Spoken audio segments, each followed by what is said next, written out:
4.5 বছৰীয়া দীঘলীয়া পৰিক্ৰমাৰ পৰিল অন্ত সুশান্ত সিং ৰাজপুতৰ গোচৰত অন্তিমটো মোহৰ CBI ক্লিন চিট লাভ কৰিলে ৰিয়া চক্ৰৱৰ্তী আৰু তেওঁৰ পৰিয়ালে আদালতত CBI দাখিল কৰিলে ক্লোজাৰ ৰিপৰ্ট বলিউডৰ প্ৰয়াত অভিনেতা সুশান্ত সিং ৰাজপুতৰ মৃত্যুৰ গোচৰত লাভ কৰা হৈছে এক ডাঙৰ খবৰ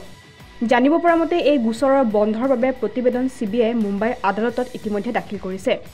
2020 চনৰ 14 জুনত সুশান্ত সিং ৰাজপুতে শেষ নিশ্বাস ত্যাগ কৰিছিল প্ৰায় 4.5 বছৰীয়া দীঘলীয়া অপেক্ষাৰ অন্তত CBI এই গোচৰ বন্ধ কৰি দিছে ইয়াৰ লগে লগে অভিনেত্ৰী তথা প্ৰয়াত সুশান্ত সিং ৰাজপুতৰ প্ৰাক্তন প্ৰেমিকা ৰিয়া চক্ৰৱৰ্তী আৰু তেওঁৰ পৰিয়ালক ইতিমধ্যে CBI তৰফৰ পৰা ক্লিন চিট দিয়া হৈছে প্ৰতিবেদন অনুসৰি CBI ৰিয়াৰ লগতে পৰিয়ালৰ লোককো ক্লিন চিট প্ৰদান কৰিছে সুশান্তৰ মৃত্যুৰ মাত্ৰ কেইদিনমান পিছতে তেওঁৰ পিতৃয়ে ৰিয়া চক্ৰৱৰ্তীৰ বিৰুদ্ধে অভিযোগ উত্থাপন কৰিছিল আনহাতে ৰিয়াই সুশান্ত সিং ৰাজপুতৰ পৰিয়ালৰ বিৰুদ্ধেও কেইবাটাও অভিযোগ উত্থাপন কৰে সুশান্ত সিং ৰাজপুতৰ মৃত্যুৰ মাত্ৰ 2 মাহৰ পিছতে CBI গোচৰটো হাতত লৈ তদন্ত আৰম্ভ কৰিছিল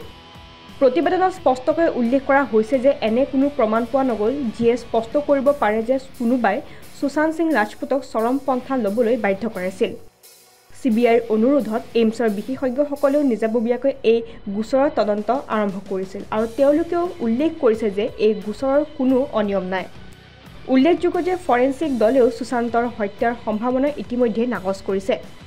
উক্ত খবৰটো প্ৰকাশ হোৱাৰ পাছতে এতিয়া সামাজিক মাধ্যমৰ লগতে চিনে উদ্যোগতো সৃষ্টি হৈছে ব্যাপক খলকনিৰ entertainment desk report current Assam